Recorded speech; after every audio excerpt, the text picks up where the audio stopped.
kenaikan harga tiket pesawat berimbas negatif terhadap bisnis perjalanan wisata atau travel agent.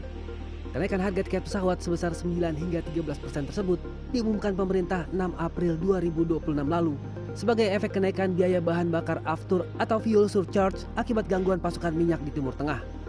Ketua Umum Asosiasi Travel Agent Indonesia, Astindo, Pauline Suharno menyebut, berdasarkan laporan dari 1.700 anggota, kenaikan harga tiket tersebut jelas menekan penjualan tiket dan paket perjalanan yang ditawarkan agen perjalanan wisata kepada masyarakat. Bahkan setelah 7 hari setelah kebijakan diumumkan oleh pemerintah, saat ini ditemukan harga tiket yang mengalami kenaikan lebih tinggi dari ketentuan. Ke Surabaya dari 3 juta jadi 3,9 juta, berarti kenaikan kan lebih dari 13%. Saya cek lagi Denpasar yang paling rame 3,7 juta jadi 4,8 juta.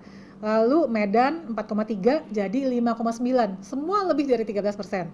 Makassar dari 4,6 juta jadi 6 juta, bayangkan harganya udah sama seperti ke luar negeri. Manado dari yang 6,7 juta jadi 8,3 juta.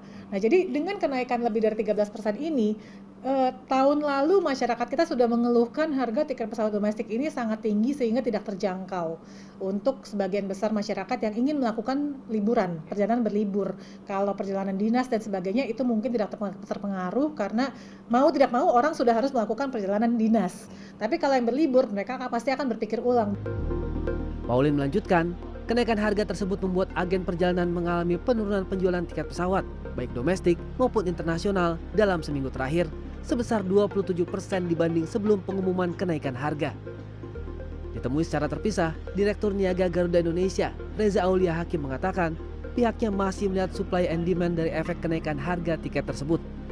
Reza menambahkan, bulan April 2026 ini adalah bulan low season setelah Lebaran, sehingga pihaknya bakal mempelajari dinamika market terhadap kapasitas kursi pesawat yang tersedia.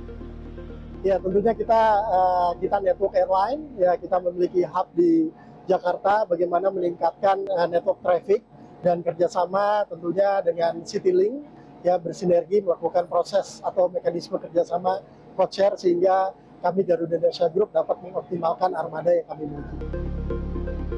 Sementara itu, Masyarakat Transportasi Indonesia (MTI) menyebut pihaknya sedang melakukan analisis terhadap kondisi sebelum dan sesudah pelaksanaan kebijakan pengendalian BBM oleh pemerintah akibat krisis geopolitik di Timur Tengah, termasuk mengenai kenaikan harga aftur. Kemarin contoh saja udara yang disampaikan tadi, memang juga ada feedback, ada dampak, dan dampak itu sudah dirasakan, sehingga juga sekarang Kementerian Perhubungan itu juga akan mereview kembali, karena kan pasti ada before dan after analisis, ya kan? Sebelumnya seperti ini, setelah dikasih kebijakan dengan kenaikan sampai dengan 13%, ternyata seperti ini. Nah, oleh karena itu kita akan memberikan masukan gitu ya kepada pemerintah.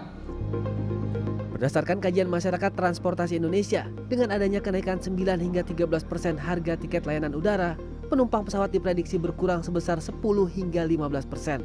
Hal ini sebagai efek komponen aftur yang berkontribusi hingga 40% terhadap pembentukan harga tiket pesawat. Agung Happy, Maranatha, Jakarta.